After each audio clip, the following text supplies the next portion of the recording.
Bar council প্রস্তুতিতে আপনার স্বপ্নকে নিরাপদ রাখবে আইন বিচরণ এমসিকিউ উইন-উইন বইটি।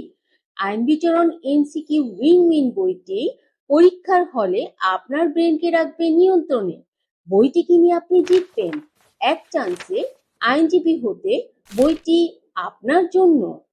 প্রবলেম বেসড সহস্রাধিক প্রশ্নের সংকলন যা এমসিকিউ এবং লিখিত প্রস্তুতিতে আপনাকে ও আপনার ব্রেনকে নিয়ে আসবে শতভাগ নিয়ন্ত্রণে।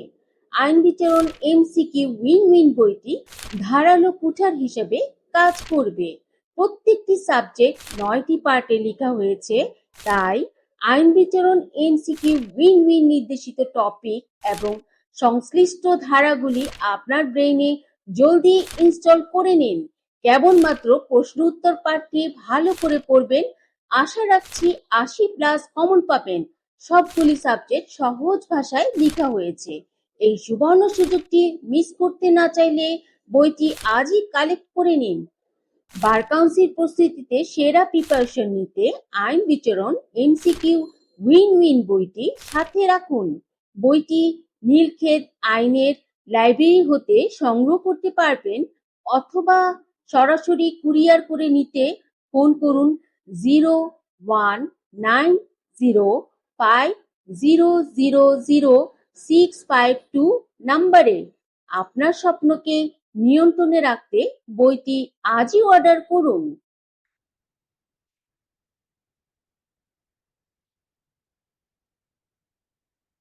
ওকে, তো আমরা আপনার আপিল শুরু করব।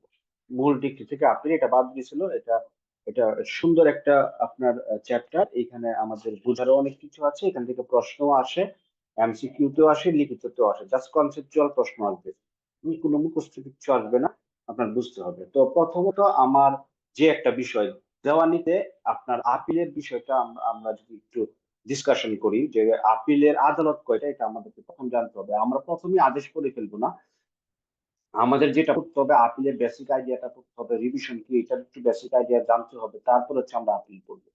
তো আপিলের যে বেসিক আইডিয়া, আমাদেরকে প্রথমত জানতে হবে যে আপিল আদালত কয়টা আছে দেওয়ানিতে। দেওয়ানিতে আপিল আদালত আছে দুইটা, একটা হচ্ছে জেলা জজ আদালত আর একটা হচ্ছে হাইকোর্ট, তাই তো? আচ্ছা, আর ফৌজদারিতে আপিল আদালত আছে তিনটা, ঠিক আছে? চিফ জুডিশিয়াল, দায়রা, আর হাইকোর্ট, ঠিক আছে? তো এখন দেওয়ানিতে দুইটা আদালত আপিলের, এটা আমাদের মাথায় প্রথমে থাকতে হবে, একটা জেলা জজ আর একটা হচ্ছে হাইকোর্ট। এটা আমরা জানি সবাই, আশা করছি। তো দেওয়ানিতে আরেকটা বিষয়, দেওয়ানিতে দ্বিতীয় আপিল চলে না। দ্বিতীয় আপিল চলে না। একবার আপিল করলে ওইটার বিরুদ্ধে আবার দ্বিতীয়বার আপিল করা যাবে না, কিন্তু দ্বিতীয় রিভিশন চলে। দ্বিতীয় রিভিশন চলে। তো দেওয়ানিতে দ্বিতীয় রিভিশনের সুযোগ আছে, দ্বিতীয় আপিলের সুযোগ নাই। এখন কথা হচ্ছে যে আপনার দেওয়ানিতে, হ্যাঁ, আদেশের বিরুদ্ধে কি আপিল করা যায় কিনা। হ্যাঁ, আমরা বিভিন্ন আদেশ দেখতে পাবো ক্ষেত্র বিশেষে।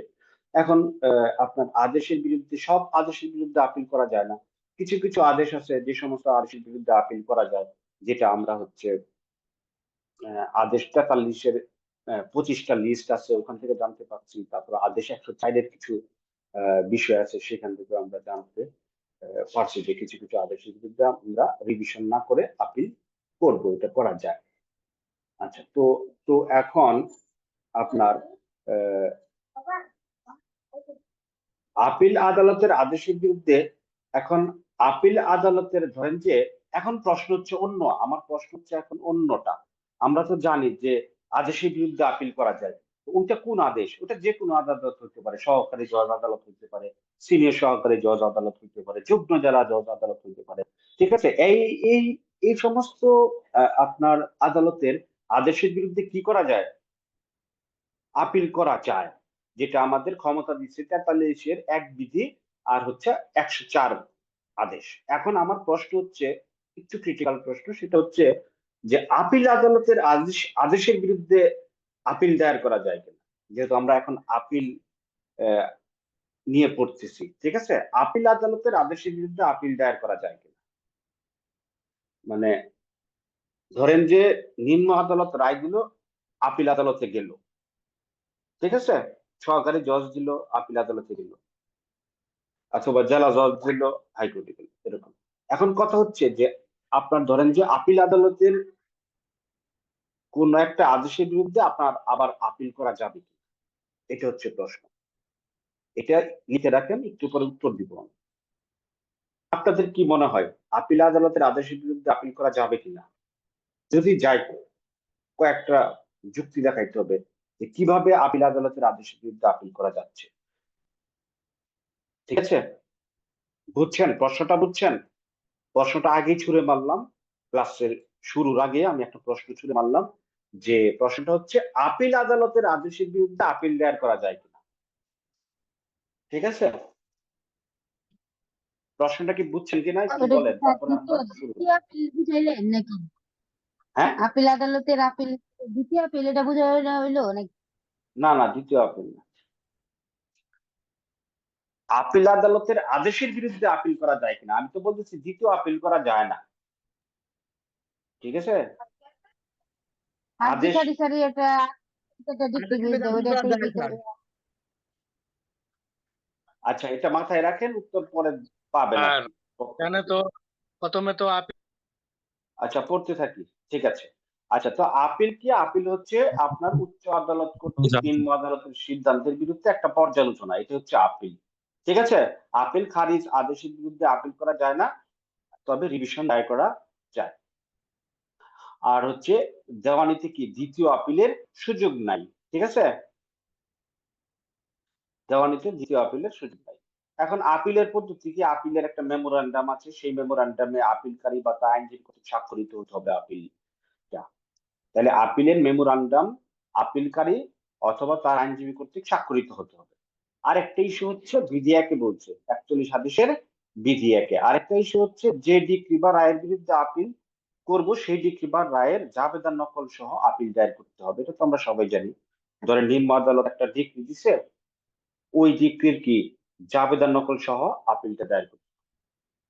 এখন আপিল আদালত যে সকল বিষয় শুনবেন, আপিল আদালত আপিল মেমোরান্ডামে আপনি যে বিষয়গুলো উল্লেখ করছেন সেগুলাই শুনবেন, এর বাইরে কোনো কিছু শুনবেন না। তবে আদালতের অনুমতি ক্রমে আপিল আদালতে নতুন বিষয় যুক্ত করা যাবে এবং তখন আদালত শুনতে পারেন যদি অনুমতি নিয়ে করেন। এটা হচ্ছে 1 আর 2 এ বলছে। এখন চলে আসেন 12 ক, বিধি 12 ক। ঠিক আছে, 41 আদেশের বিধি 12 ক। এখানে বলা হচ্ছে যে আপিল আমরা এর আগে মুলতবি করে আসছি কোথায়? আদেশ 17-তে। এর আগে মুলতবি করে আসছি আদের মামলাতে, যে মুলতবি গুলা এটা পড়ে আসে আদেশ 17-তে, যে চূড়ান্ত শুনানির পূর্বে আপনার খরচ ছাড়া 6 বার, খরচ সহ 3 বার, তাইলে খরচ সহ খরচ ছাড়া এক পক্ষ 9 বার, দুই পক্ষ 18 বার, চূড়ান্ত শুনানি পর্যায়ে হচ্ছে খরচ ছাড়া একবারও না, আর হচ্ছে খরচ সহ 3 বার, দুই পক্ষের 6 বার, এই হচ্ছে 24 বার। আচ্ছা, তো এই যে আমরা পড়ে আসছি এটা হচ্ছে মামলার ক্ষেত্রে পড়ে আসছি। এখন আমরা পড়বো কি মুলতবিটা কিসের ক্ষেত্রে? আপিলের ক্ষেত্রে। তো আপিলের ক্ষেত্রে মুলতবি এটা হচ্ছে আদালত হচ্ছে ন্যায় বিচারের স্বার্থে 200 থেকে 1000 টাকা খরচ সাপেক্ষে অপরপক্ষকে আদেশ দিতে পারে আপনার এই 3টির অধিক মুলতবি আপনার অনুমোদন করবে না আপিল আদালত। কয়টার অধিক? 3টার অধিক। 3টার অধিক যদি মুলতবি নিতে হয় তাহলে খরচ দিয়ে নিতে হবে, সেটা হচ্ছে কত? 200 থেকে 1000 টাকা। ঠিক আছে, আচ্ছা। তো এখন এই যে আপনার আপিল যদি খারিজ হয়ে যায়, কেন খারিজ হয়? বাদী যদি আপনার এই খরচের যদি বাদী অমান্য করে, টাকা না দেয়, তাহলে আপিল খারিজ হয়ে যাবে। আর প্রতিবাদী, বিবাদী না প্রতিবাদী, একটা হচ্ছে আপিলকারী আর একটা হচ্ছে প্রতিবাদী। এখন আপিলকারী কি হবে এটা তো আমরা আগে জানি না, সংক্ষুব্ধ পক্ষ আপিলকারী হবে। ঠিক আছে, আচ্ছা। তো আপিলকারী যদি অমান্য করে এই আদেশটা, খরচের আদেশটা, তাহলে আপনার আপিল খারিজ হবে। আর প্রতিবাদী অমান্য করলে একতরফা ডিক্রি হবে। আর প্রতিবাদী অমান্য করলে মানে আপিলের বিপরীতে যিনি আছেন, অপর পক্ষ, প্রতিবাদী যদি অমান্য করে তাহলে কি হবে? আপিলটা একতরফা ডিক্রি হবে। আচ্ছা, এখন আপনার আপিল খারিজ বা একতরফা ডিক্রি যদি হয়ে যায় তাহলে 30 দিনের মধ্যে আপিল পুনরুজ্জীবিত করার আবেদন করতে পারবে। কত দিনের মধ্যে? 30 দিনের মধ্যে। এই ইনফরমেশন গুলা 12 কতে বলা আছে যে আপিলে মুলতবি, আপিলে আপিলে মুলতবি। ঠিক আছে, এই কথাগুলা এখানে বলা আছে। হ্যাঁ, আচ্ছা। কাজী মনির ভাই, আপনি মিউট থাকেন, ভিডিও অফ করে ফেলতে পারেন প্রয়োজনে, মিউটও থাকতে পারে। আচ্ছা, 200 থেকে 1000 টাকা, 200 থেকে 1000 টাকা, এটা আমরা মনে রাখবো। এই ইনফরমেশন গুলোই 12 পথে বলছে যে আপিলের সময় মুলতবির খরচ কত, 200 থেকে 1000 টাকা। এখন বাদী যদি এই খরচের এই আদেশটা অমান্য করে, মামলা খারিজ, বাদী বলতে আপিলকারী, বাদী না, আপিলকারী যদি অমান্য করে তাহলে আপনার এই মামলা আপনার আপিল খারিজ হয়ে যাবে। আর রেসপন্ডেন্ট যদি অমান্য করে তাহলে একতরফা ডিক্রি হবে, আর এটা পুনরুজ্জীবিত করার জন্য 30 দিনের মধ্যে আবেদন করতে পারবে। এতটুকু ইনফরমেশন আমরা 12 ক থেকে জানবো। আর 3টার বেশি মুলতবি আবেদন করবে না, অনুমোদন করবে না। যদি অনুমোদন করে তাহলে 200 থেকে 1000 টাকা খরচ সাপেক্ষে অনুমোদন করবে বাকিগুলো। তারপরে আমরা চলে যাব বিধি 17-তে। 17 বলছে আপিল খারিজ বা একতরফা শুনানি। আপিল খারিজ বা একতরফা শুনানি 12 ধারাতে একটা বক্তব্য দিছে, এটা একটু সাধারণ বার্তা দিছে। 17 ধারা, 17 বিধি আর কি, ধারা বলতেছি আমি, এটা বিধি মনে করবেন, ধারা না, আমি ভুল বলে ফেলি মাঝে মাঝে। হ্যাঁ, 17 বিধি, 41 আদেশের 17 বিধিতে বলছে একটা জেনারেল একটা বার্তা দিছে। কি বার্তা? আপিল খারিজ বা একতরফা শুনানি। যে আপিল শুনানির জন্য ধার্য তারিখে আপিলকারী যদি উপস্থিত না থাকে তাহলে আপিল খারিজের আদেশ দিতে পারে। আর প্রতিবাদী মানে অপর পক্ষ আপিলের রেসপন্ডেন্ট যদি উপস্থিত না থাকে তাহলে একতরফা শুনানির আদেশ দিতে পারে, একতরফা শুনানি। তাহলে এটা হচ্ছে কি একটা জেনারেল বার্তা দিছে, দুইটার সম্পর্কে বলে দিছে এখানে। ঠিক আছে, বিধি 17-তে যে আপিলটা খারিজ বা একতরফা শুনানি, আপিলটা কখন খারিজ হয় আর একতরফা শুনানি কখন হয়। আপিলকারী যদি উপস্থিত না থাকে আপনার হচ্ছে আপিল খারিজ হয়ে যাবে, মামলা খারিজের মতো, ওই যে 9 আদেশে করে আসছেন যেটা। আর রেসপন্ডেন্ট যদি উপস্থিত না থাকে তাহলে একতরফা শুনানি হবে। ঠিক আছে, আপিলের সময়। তেরোর মতো তাহলে এটা কত ধারা বলছে? 17 বিধি, 17 বিধি। ঠিক আছে, এটা বলছে 17 বিধি। আচ্ছা, তারপরে এখন চলে আসেন 18 বিধিতে। 18 বিধিতে বলছে আপিলকারী খরচ না দেওয়ায় আপিল খারিজ হবে। আপিলকারী যদি খরচের টাকা জমা না দেয় তাহলে আপিল খারিজ হবে। আপিলকে যথাসময়ে খরচের টাকা জমা আপনার না দেওয়ায়, এখানে দেওয়াই উঠে গেছে, এখানে না দেওয়াই হবে। রেসপন্ডেন্টের প্রতি নোটিশ জারি না হলে, ঠিক আছে, তাহলে আদালত কি করবে? আপিলটা খারিজ করে দিবে। ওকে। আর আপিল খারিজ পুনরুদ্ধার, পুনরায় মঞ্জুর করবে কখন? খারিজ আপিল পুনরায় মঞ্জুর, এটা 19 ধারাতে বলছে। তাহলে বাদীর জন্য, বাদীর যে ব্যর্থতা, বাদীর ব্যর্থতার কথা বলছে আদেশ 18-তে। আর 17-তে কি বাদী বিবাদী দুইজনকে নিয়ে জেনারেল একটা ইনফরমেশন দিছে। 18-তে বলছে বাদী যদি আপনার খরচের টাকা জমা না দেয় তাহলে কি হবে? আপিল খারিজ হয়ে যাবে। এখন খারিজ হয়ে গেলে, ঠিক আছে, খারিজ হয়ে গেলে আপনার এই আপিলটা পুনরায় মঞ্জুর করার উপায়টা কি? এটা বলছে 19-এ। আপিল পুনরায় মঞ্জুর হবে। আপিলকারী খারিজ আপিল পুনরায় মঞ্জুরের জন্য আবেদন ক্রমে আদালতকে সংশ্লিষ্ট করতে পারলে আদালত আবেদনকারীর প্রতি খরচ সম্পর্কে যথাযথ শর্ত সাপেক্ষে আবেদনটি পুনরায় মঞ্জুর করতে পারে। ঠিক আছে, যদি আপিলটা খারিজ হয়ে যায় তাহলে আপিল আপনার খারিজ আদেশ রদের জন্য কি করতে পারবে, বা আপিলটা পুনরায় মঞ্জুরের জন্য আবেদন করবে। কে আবেদন করবে? আপিলকারী। ঠিক আছে, এটা বলছে 19 বিধিতে। তাহলে 18 হচ্ছে আপনার ঘটনা, 18-তে কি আপিলকারীর ব্যর্থতার কারণে আপিল খারিজ, আর 19-এ হচ্ছে আপিলটা পুনরায় মঞ্জুর, খারিজ আপিলটা। তাহলে 18-র সাথে 19-এর সম্পর্ক আছে। আর 19-এর ক, এটা হচ্ছে সরাসরি মঞ্জুর, এটাও 30 দিনের মধ্যে আবেদন করতে পারবে। রদরহিতের আবেদনটা খারিজ, আপিল যেটা খারিজ হয়ে গেছে সেটা আপনার হচ্ছে দেখা যায় সরাসরি মঞ্জুর করতে পারে। কেন? ধরেন যে অনেক সময় সরাসরি মঞ্জুর না করলে ডেট হয়, মামলা দেরি হয়, সেক্ষেত্রে আপিল আদালত দেখা যায় মামলা বিলম্ব এড়ানোর জন্য, ঠিক আছে, যদি সে আদালতকে সন্তুষ্ট করতে পারে আপিলকারী, তাহলে দেখা যায় শুনানির আপনার এই সুযোগ না দিয়েই দেখা যায় আপিলটা কি করতে পারে, রদরহিতের আবেদন নিষ্পত্তি করতে পারে। আর এক্ষেত্রে 30 দিনের মধ্যে রদরহিতের আবেদন করতে হবে। ঠিক আছে। আচ্ছা, তাহলে সরাসরি আপনার এই মঞ্জুর, সরাসরি আপিল, সরাসরি পূর্ণ গ্রহণ আপিল। এই খারিজ রদের আবেদনটা। সরাসরি যদি পুনর্গ্রহণের ইস্যু আসে সেক্ষেত্রে 19-এর কতে আসবে। তাহলে লেখেন 18+19+19-এর ক, এটা হচ্ছে বাদীর জন্য।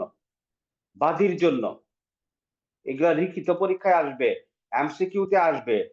17 হচ্ছে জেনারেল বার্তা দিছে, খুব সহজ। তাহলে 1 নাম্বার লেখেন, আমি সাজাই দিচ্ছি। 1 নাম্বার আপিলের পদ্ধতি, টপিকটা লেখেন। 2 নাম্বার লেখেন মুলতবি, আপিলের মুলতবি দিয়ে ওই আদেশগুলা লিখে ফেলেন। আপিলের পদ্ধতি, বিধি 1 আর 2 এই দুইটা মিলে একটা টপিক। মুলতবি হচ্ছে 12 ক, এটা হচ্ছে আর একটা টপিক। মুলতবি সংক্রান্ত ইস্যুগুলো এখানে বলছি 12 ক। তারপর আপিল খারিজ বা একতরফা শুনানির সাধারণ বার্তা 17-তে এখানে খালি বলে দিচ্ছে যে আপিলকারী না আসলে আপিল খারিজ, আর রেসপন্ডেন্ট না আসলে একতরফা শুনানি। এই জেনারেল বার্তাটা দিচ্ছে 17 আদেশে। আর 18 আদেশে হচ্ছে আপিলকারী খরচ না দেওয়ায় আপিল খারিজ হয়ে যাবে। আর 19 আদেশে হচ্ছে খারিজ আপিল পুনরায় মঞ্জুর করবে আবেদন সাপেক্ষে। আর 19-এর কতে দিচ্ছে এই খারিজ আদেশটা সরাসরি পুনরায় মঞ্জুর করা, সরাসরি সরাসরি। ঠিক আছে?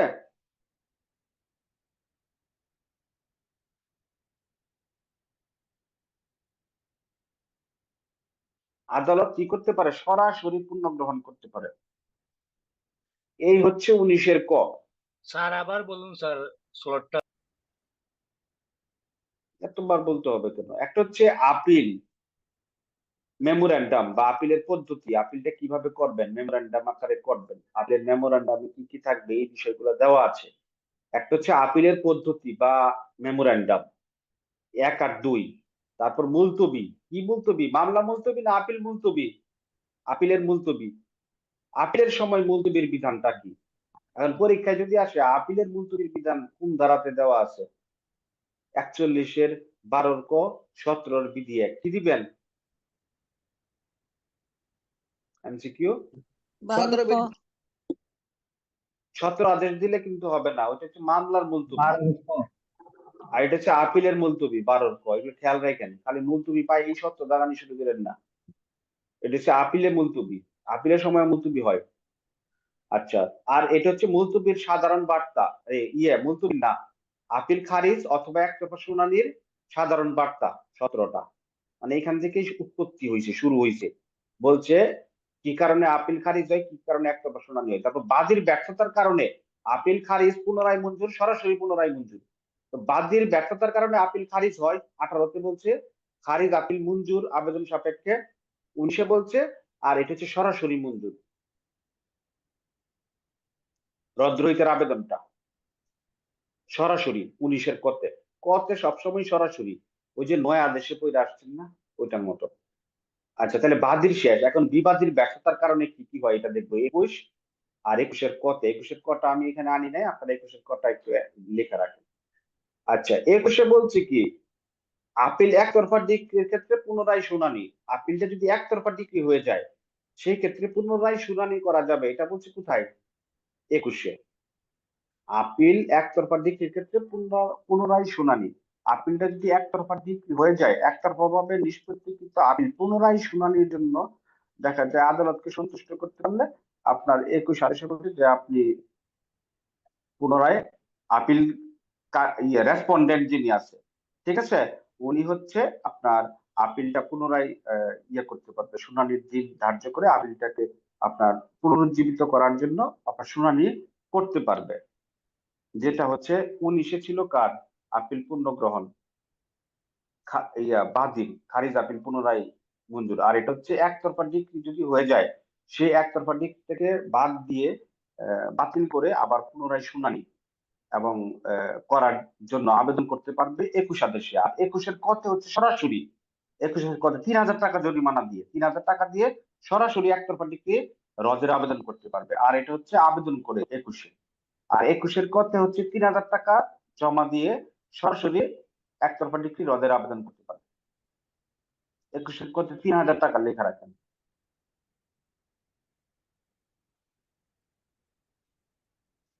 আর 21-এ হচ্ছে একতরফা ডিক্রি রদের আবেদন করতে পারবে রেসপন্ডেন্ট। তাহলে এইটা হচ্ছে ইংলিশ দিয়ে লেখা রাখেন একতরফা ডিক্রি পুনরায় শুনানির জন্য যেটা, ঠিক আছে। এটা হচ্ছে রিহিয়ারিং। এটা হচ্ছে কি রিহিয়ারিং, আর এটা হচ্ছে রিঅ্যাডমিশন। বাদীরটা হচ্ছে রিঅ্যাডমিশন, আর বাদী না আপিলকারীটা আর কি। আর ইয়েরটা প্রতিবাদী যিনি রেসপন্ডেন্ট, আপিলের বিপক্ষ পক্ষ, যিনি বিপরীত পক্ষ, উনি যদি একতরফা ডিগ্রি আপনার রদের আবেদন করেন সেটাকে বলা হচ্ছে কি রিহিয়ারিং। আর খরচ দিয়ে যদি করেন 3,000 টাকা, এটা হচ্ছে ডিরেক্ট রিহিয়ারিং। আর 19-এর কথা হচ্ছে ডিরেক্ট রিঅ্যাডমিশন। একটু লেখা রাখেন সাইডে, ডিরেক্ট রিঅ্যাডমিশন। আর এটা হচ্ছে রিঅ্যাডমিশন 19 রিঅ্যাডমিশন, 19-এর ক ডিরেক্ট রিঅ্যাডমিশন, 21 রিহিয়ারিং, আর 21-এর কথা হচ্ছে ডিরেক্ট রিহিয়ারিং আপনার 3,000 টাকা জরিমানা দিয়ে। আচ্ছা, খুব ক্লিয়ার বাদীর ব্যর্থতার কারণে কি হয়, বিবাদীর ব্যর্থতার কারণে কি হয়? মানে বাদীর আর আর বাদীর না, আমি বারবার এটা এই, মানে স্লিপ অফ টাং, হ্যাঁ, এটা হচ্ছে আপিলকারী আর প্রতিবাদী। ঠিক আছে, আপিলকারী আর প্রতিবাদী, রেসপন্ডেন্ট যেটা। ওকে,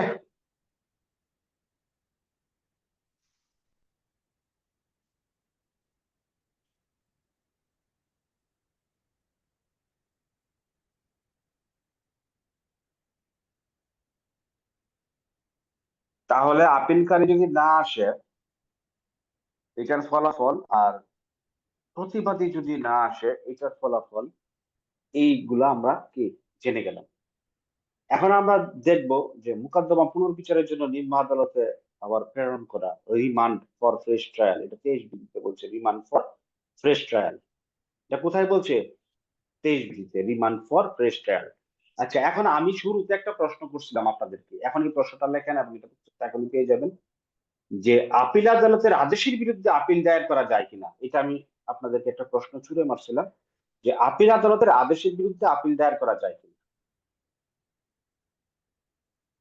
প্রশ্নটা লেখেন, আপিল আদালতের আদেশের বিরুদ্ধে আপিল দায়ের করা যায় কিনা, সংশ্লিষ্ট বিধান উল্লেখ করে লেখো। এখন এই যে আপনার 41 আদেশের 19 বিধিতে বলছে 30 দিনের মধ্যে আপিলটি পুনঃগ্রহণের জন্য আবেদন করতে হবে, তাই তো? আর আবেদনটা যদি না মঞ্জুর করে বা প্রত্যাখ্যান করে তাইলে এর বিরুদ্ধে আপিল করা যাবে। আবেদনটা কি করলে, আপিল আদালত যদি না মঞ্জুর করে তাহলে আপিল আদালতের আদেশের বিরুদ্ধে আপিল করা যাবে। এই যে 19-এ চলে যান, 19 কি লেখছে 19-এ? খারিজ আপিল পুনরায় মঞ্জুর। এখন আপনি আবেদন করলেন, কে আবেদন করলো? খারিজ আপিল পুনরায় মঞ্জুর করার জন্য কে আবেদন করবে? আপিলকারী না প্রতিবাদী? আপিলকারী। আপিলকারী।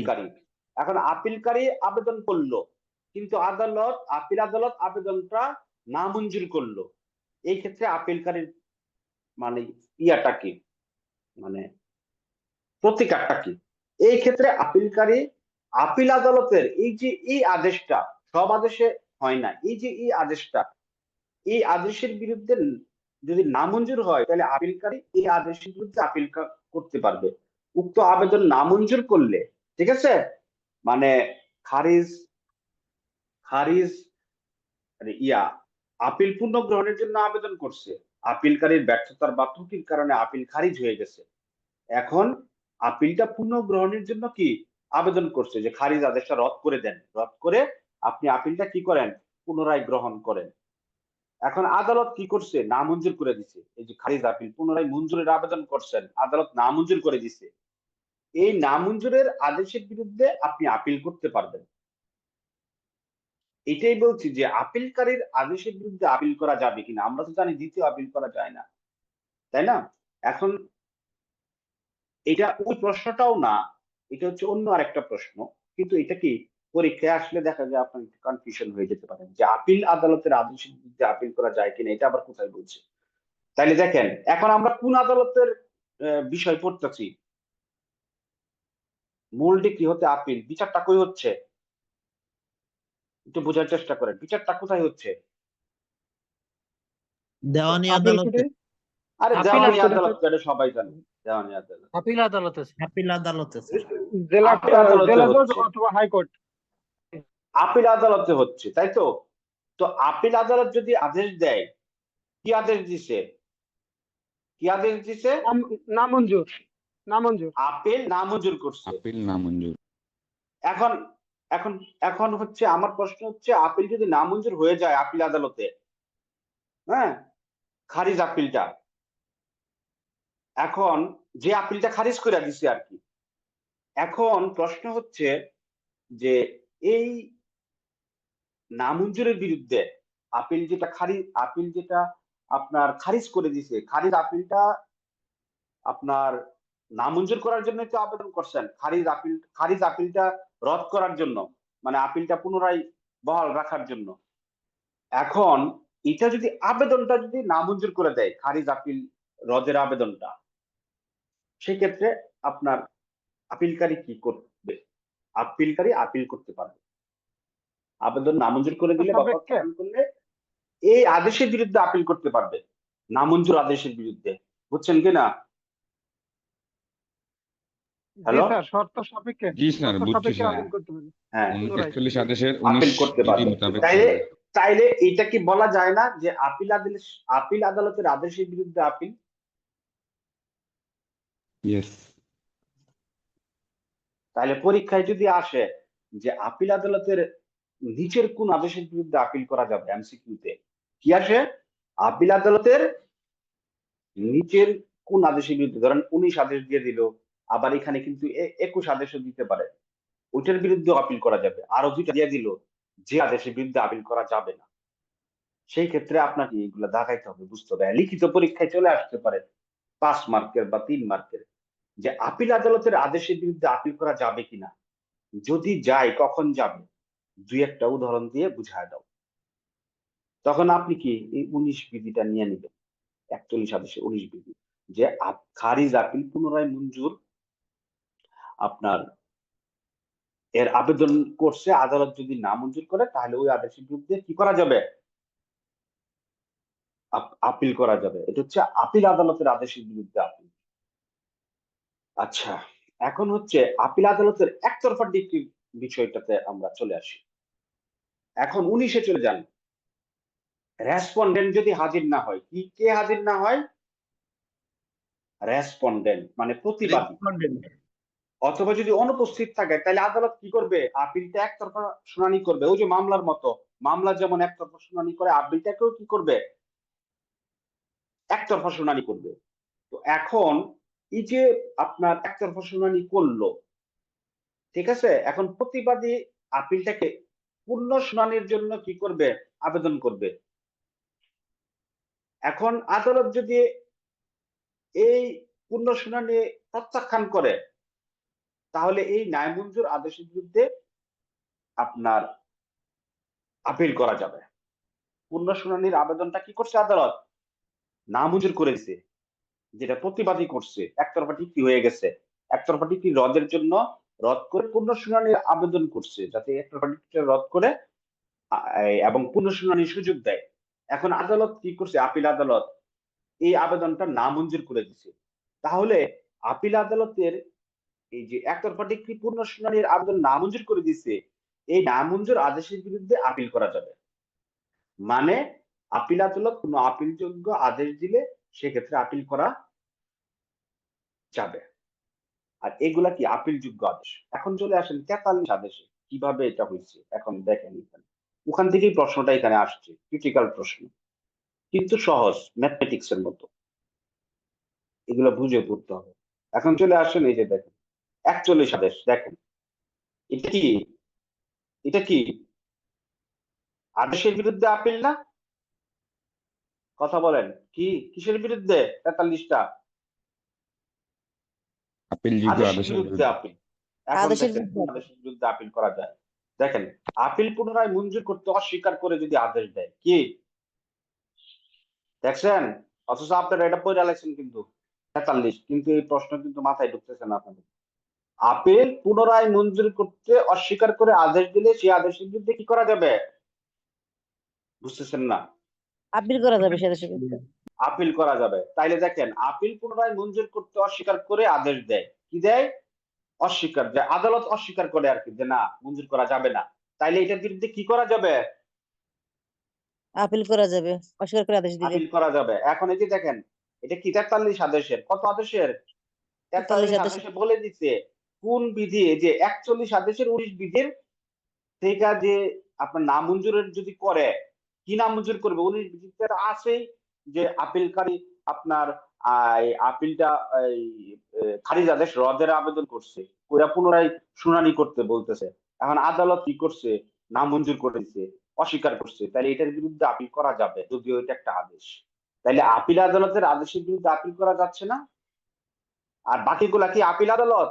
বাকি যা করছি আমরা ওগুলা কিন্তু জেনারেল আদালতের কথাবার্তা।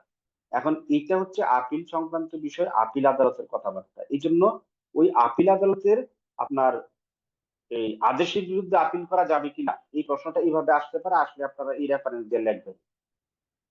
এখন দেখেন 21-এ কি বলছে? আপিল পুনরায় শুনানির আবেদন নামঞ্জুর। ওই যে পুনরায় শুনানি কখন হয়? একতরফা ডিক্রি হয়ে গেলে। তো এটা কে করবে? প্রতিবাদী, রেসপন্ডেন্ট। এখন রেসপন্ডেন্ট আপনার নামঞ্জুরের এই পুনরায় শুনানির আবেদন করছে, রেসপন্ডেন্ট পুনরায় শুনানির আবেদন করছে, আপিলটা যেন পুনরায় শুনানো হয়, কিন্তু একটা ডিক্রি হয়ে গেছে। এখন আদালত নামঞ্জুর করছে, তাহলে ওই যে নামঞ্জুর করছে এটা তো ডিক্রি না, এটা আদেশ। তাহলে ওই আদেশের বিরুদ্ধে আপিল করা যাবে। তাহলে 19 আর 21, 41 আদেশের 19 আর 21-এর বিরুদ্ধে আপিল করা যাবে। আরেকটা দেখে রাখেন, মোকদ্দমায় পুনর্বিচারের জন্য প্রেরণের আদেশ দিলে ওইটার বিরুদ্ধে আপিল করা যাবে 23 বিধিতে। তাহলে তিনটা ইনফরমেশন মাথায় গেঁথে রাখেন, এখান থেকে একটা প্রশ্ন পাবেন। ঠিক আছে? আপনারা হচ্ছে সহজ সহজ, আপনারা খালি পড়েন 41-এ মূলনীতির বিরুদ্ধে আপিল, আর কিছু পড়েন না। ভিতরে কি আছে? ক্রিটিক্যাল অ্যানালাইসিস নাই, ক্রিটিক্যাল থিঙ্কিং নাই। আপনার হচ্ছে জাস্ট পড়ে চলে যান যে সব পড়ায় ফেলছে আমার, আমার হচ্ছে যেখানে আমি পড়ছি উনি সব পড়াইছে, আমি সব পারি। কিন্তু আপনার ব্রেন কিন্তু অজানা থেকে যায়, আপনার ব্রেন নিজেও জানে না যে কোন জিনিসটা পড়ানো বাকি নেই। আর এটা যদি আপনি পড়ে ফেলেন, আর বাকি আর কিছু থাকে না। আর বাকি যে কোনো প্রশ্ন আছে you can able to write, because it's the critical issue and you solve the critical job. হ্যাঁ, it's the critical job. Order 41 এর ক্রিটিক্যাল জবই হচ্ছে 19 আর 21-এর এই প্রশ্নটা। আর কোনো ক্রিটিক্যাল কিচ্ছু প্রশ্ন নাই, নাথিং। কোনো প্রশ্ন ক্রিটিক্যাল আর নাই। জাস্ট হচ্ছে এই দুইটা বিধি থেকেই এই দুইটা বিষয় ক্রিটিক্যাল আছে। হ্যাঁ, থাউজেন্ডস টাইম অ্যানালাইসিস করে দেখবেন, আর কোনো ক্রিটিক্যাল প্রশ্ন নাই। আর যদি কোনো ক্রিটিক্যাল প্রশ্ন আসে, you can able to write it perfectly. ঠিক আছে? এই দুইটা জায়গায় আপনার একটু সমস্যা সবার থাকে। এই দুইটা জায়গায় যদি আপনি সলভ হয়ে যায়, এমসিকিউ রিটেন আপনার একদম স্বচ্ছ পানির মতো, এবং আপনার নিকট সব সুস্পষ্ট হয়ে ধরা দিবে। আর কোনো ঝামেলা নাই। এই মোকদ্দমা পুনর্বিচারের প্রেরণের আদেশের বিরুদ্ধে আপনি এটা বুঝে যাবেন, কিন্তু এই দুইটা জায়গায় ঝামেলা থাকবে। এখন আপনি দেখেন, এটা পড়াতে দুইটা আদেশের জিনিস পড়ানো হয়ে গেল। একটা হচ্ছে কি 43 আদেশের খণ্ডিত অংশ, এই যে দেখেন 41 আদেশের এই আদেশের বিরুদ্ধে আপিল করা যায় এটা, আবার 41 আদেশটাও পড়া হয়ে গেল। ঠিক আছে? আবার কি 41 আদেশটাও পড়া হয়ে গেল। তাইলে বুঝছেন বিষয়টা এখন সবাই? আর এটা না বুঝলে কিন্তু সমস্যা। আর এইগুলো তো মুখস্থ পড়া। আপিল আদালত বিচার্য বিষয় প্রণয়ন করতে পারে, বিচার জন্য প্রেরণ করতে পারে, এগুলো সাধারণ মানুষের পড়া, লেভেল আপনার স্টাডি। আপিল আদালত বিচার্য বিষয় প্রণয়ন করতে পারে, বিচারের জন্য প্রেরণ করতে পারে, এইগুলো সবাই পারে। আপিল আদালত অতিরিক্ত প্রমাণ দাখিল করতে পারে, এটা চোখ বন্ধ, এটা অন্ধদের পড়া। বুঝছেন কিনা? যে অন্ধ সেও পারবে এটা, যে আপিল আদালত অতিরিক্ত প্রমাণ দাখিল করতে পারে, পারে, হ্যাঁ পারে। তারপর শুনানি শেষে আপনার আপিল প্রকাশ্য আদালতে ঘোষণা করবে, এগুলো অন্ধ অন্ধ মানুষের পড়া। এগুলো আমি পড়াবো না আপনাকে, এগুলো আপনারা কি একবার দেখে নিয়ে। আর হচ্ছে কি আরেকটা হচ্ছে 37, এটাও এটাও আপনার পড়ার মধ্যে পড়ে না। আপিলের রায় বা ডিক্রি নকল মূল ডিক্রি প্রদানকারী আদালতে প্রেরণ করতে হবে, এটা কে না বুঝে। ঠিক আছে? এই কয়েকটা বিধি পড়লেই হবে। জাস্ট ক্রিটিক্যাল ইস্যু ছিল আদেশ 19 আর হচ্ছে 21-এর ওই যে ওই প্রশ্নটাতে, আপিল আদালতের আদেশের বিরুদ্ধে আপিল করা যাবে কিনা। এই প্রশ্নটা কিন্তু আপনারা মাথায় রাখেন, এটা এমসিকিউ তে যদি নাও পান রিটেনে পেয়ে যাবেন, রিটেনে না পাইলে এমসিকিউ তে পাবেন। খুবই আপনার ইম্পর্টেন্ট কোশ্চেন। আপনাদের কাছে কি মনে হয় বলেন? এটা কি সবাই বুঝছি আমরা এতটুকু? আজকে তো শুধু আপিল আর কিছু নাই, রিভিউ শেষ, তারপরে আমাদের বলছি দেওয়ান শেষ হয়েছে। স্যার 23 বিডিতে এই পুনরায় যে আপিলটা করবে, এটা আবেদনটা করবে কে স্যার? কোনটা? স্যার বিধি 23 পুনরায় যে ও আচ্ছা, আবেদনটা করবে স্যার, আমি এটা বলতেছি আপিলকারী করবেন? মোকদ্দমা পুনর্বিচারের জন্য নিম্ন আদালতে প্রেরণ।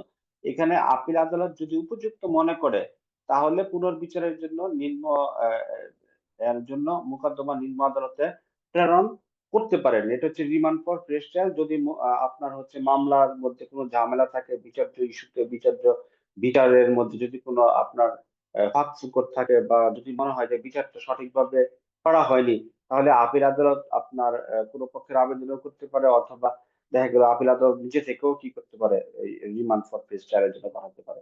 আর এই রিমান্ড ফর ফ্রেশ ট্রায়াল এটা হচ্ছে আপনার ওই ফৌজদারি আপনার ওই রিমান্ড না, এটা হচ্ছে কি ওই দেওয়ানির পুনর্বিচার। এই রিমান্ড মানে হচ্ছে কি পুনর্বিচার, এটা কিন্তু ওই ফৌজদারির ওই যে ওই 166 ধারার আপনার রিমান্ড না। ঠিক আছে? আচ্ছা, এখন আমরা চলে যাব হচ্ছে রিভিউতে আদেশ 47, এটা পরে আমরা শেষ করে ফেলবো আজকের ক্লাস। রিভিউ হচ্ছে আপনার রিভিউর আবেদন করা যায় কোথায়? রিভিউর আবেদন মোকদ্দমা সম্পর্কে নতুন কোনো কিছু আবিষ্কার হলে, মোকদ্দমার অতীতে কোনো স্পষ্ট ভুল থাকলে, হ্যাঁ, রিভিউর আবেদন করা যাবে। 90 দিনের মধ্যে রিভিউ আবেদন করা যায়। রিভিউ আবেদন করতে হবে আপনার হচ্ছে যে আদালত রায় দিচ্ছে সে আদালতে, অন্য আদালতে না, উচ্চ আদালতে না।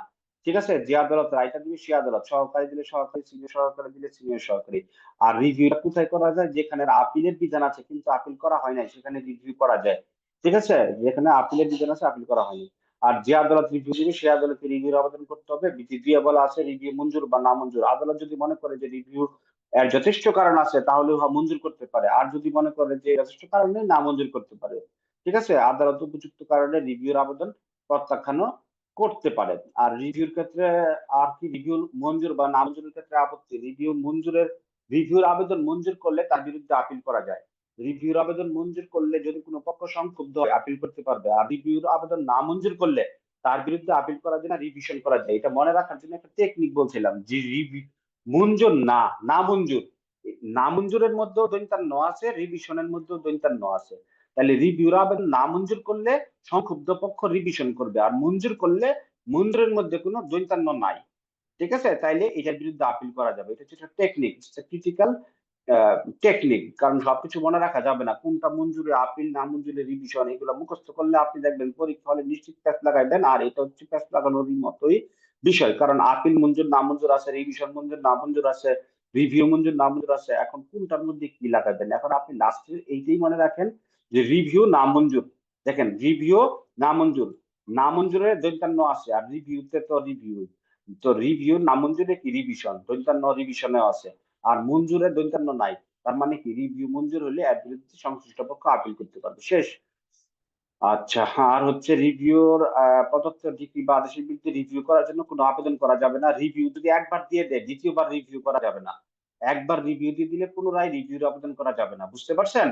একবার রিভিউ আবেদন করলেন, এখন আদালত রায় দিয়ে দিল, ওই রায়ের বিরুদ্ধে আবার রিভিউ করতে পারবেন না। দুইবার রিভিউ করা যাবে না, বারবার রিভিউ করা যাবে না। আচ্ছা, এখন প্রবলেম গুলো পড়ে ফেলবেন, যেহেতু সব আমরা পড়ে ফেলছি। এখন প্রবলেম গুলো পার্ট 6 এ আছে, আইন বিচরণ এমসিকিউ উইন বইয়ের পার্ট 6 এ আপনি বেশ কিছু প্রবলেম দেখতে পাবেন। এই প্রবলেম পড়লে এর মধ্যেই পরীক্ষায় আসবে, রিটেন এমসিকিউ সবার জন্য প্রচুর প্রবলেম দেওয়া আছে, হিউজ প্রবলেম। তারপরে এখানে এক কথায় প্রবলেম দেওয়া আছে। ঠিক আছে? আর জবাবের সংশোধন নাকচ করলে কি হবে, এই সেই অনেক প্রবলেম। এই প্রবলেমের মধ্য থেকেই এক দুইটা চলে আসবে, এটা নিশ্চিত, এবং এটা হচ্ছে আপনার পরীক্ষিত। যেমন বিচার্য বিষয় আপনার নির্ধারণ করার পর 120 দিনের মধ্যে মামলা চূড়ান্ত শুনানির দিন অবশ্যই ধার্য করবেন। কোথায় বলছে? বিচার্য বিষয় নির্ধারণের 120 দিন, 14 আদেশের 8 বিধি। এই গুরুত্বপূর্ণ ইয়েগুলা কিন্তু লাস্টে দিয়ে দিছি। আপনারা অনেকে বই দিচ্ছেন, বই নিয়ে বই রাখা দিচ্ছেন, পড়েন না। এগুলো না পড়লে পরীক্ষায় চলে আসবে, পরে কিন্তু আমার কোনো দায়িত্ব থাকবে না। আপনি ভিতরে ভিতরে জ্বলবেন এবং কষ্ট পাবেন, যা হারে 40 নম্বর প্রশ্নটা আমি কেন পড়লাম না, এটা পড়লে তো আমার এই 1 নম্বর নিশ্চিত হতো। তো এটার সাথে আমি বলছি যে আপনার 18-19 পড়বেন। যখন এটা পড়বেন 14-18, ঠিক আছে, বিচার্য বিষয় নির্ধারণের 120 দিনের মধ্যে মামলার চূড়ান্ত শুনানির দিন ধার্য করবেন। আর একটা বলছে 18-19 বিধিতে যে চূড়ান্ত শুনানির দিন ধার্য করার 120 দিনের মধ্যে মামলা নিষ্পত্তি করবেন। ঠিক আছে, এইটা হচ্ছে কি 18-19 ভিত্তিতে দুইটা একসাথে করতে হবে আপনাকে। ঠিক আছে, আবার কোন আদালত অস্থায়ী থেকে সব গুরুত্বপূর্ণ গুলা দিয়ে দিছি বইয়ের লাস্টের দিকে, পার্ট 6 পেয়ে যাবেন, এগুলা করে ফেলবেন। তারপরে প্রশ্ন উত্তর, এই প্রশ্ন উত্তর করবেন, তারপর কাজ শেষ। আর লিখিতরা আমি যে স্টাইলে বলছি এই স্টাইলে কোশ্চেন দিয়ে দিব, পরে বেসিক ক্লিয়ার করেন, তাহলে ক্লাস শেষ। আজকে আর আমি বেশি কিছু পড়াবো না, আমার একটা কাজ আছে বাইরে যাব। ঠিক আছে, তারপর এইভাবে সব করে ফেলবেন এগুলা যা স্যার আছে প্রশ্ন উত্তর। আসসালামু শেষ আলাইকুম। হয়ে যাবে। জি, ওই বেশি স্যার কথা একটু 46 নম্বর 43 নম্বর আদেশে যাবেন স্যার। আমি আজকে না, সামনে ক্লাসে আমার একটা কাজ আছে এখন। হ্যাঁ, ওকে স্যার, একটু ওকে স্যার, বিদায় নিচ্ছি, আপনি ফোন দিয়েন। আমার 10:30টায় বিদায় নেওয়ার কথা ছিল, আমি একটু বাইরে যেতে হবে। হ্যাঁ, একজন ওকে লোক স্যার। অপেক্ষা করতেছে। আজকের মতো বিদায় নিচ্ছি, আমাদের দেওয়ানি শেষ। 21 আদেশটা বাকি আছে, আমি 21 আদেশ পড়ায় আপনার মাথা নষ্ট করতে চাচ্ছি না এখনই, যেহেতু দেওয়ানি শেষ করছি। আপনি পারফেক্টলি শেষ করেন, আমরা সব সাবজেক্ট শেষ করে 21 আদেশ নিয়ে একটা এক্সট্রা ক্লাস করে দিব, এর মধ্যে সব শেষ করেন, ওটা নতুন লেয়ারে নতুন আঙ্গিকে আপনার মাথায় সেট আপ করে দিব 21 আদেশ। ওকে, এটা একটু মনে করাই দিয়েন। আল্লাহ হাফেজ, আমার একটু কাজ আছে আজকে। হ্যাঁ, নাহলে তো আমি 11:30 পর্যন্ত ক্লাস করতাম। একটু কাজ আছে, আপনারা হচ্ছে পরীক্ষা দিবেন। পরীক্ষা দিবেন আজকে কি বার? রবিবার। আহ, আহ, কবে পরীক্ষা দিবেন? মঙ্গলবারে পরীক্ষা দেন, বুধবারে আমরা হচ্ছে নতুন সাবজেক্ট ধরবো। ঠিক আছে, মঙ্গলবার টোটাল দেওয়ানি 21 আদেশ বাদ দিয়া সবটার উপর পরীক্ষা দিয়ে দিবেন। ভালো করে পড়বেন, প্রশ্ন উত্তর গুলা ভালো করে পড়েন, পারফেক্ট হন। Thank you very much. আসসালামু আলাইকুম। আসসালামু আলাইকুম স্যার। ওয়ালাইকুম সালাম, ভালো থাকেন, আল্লাহ জি হাফিজ, জি গুড নাইট। জি জি, আসসালামু আলাইকুম।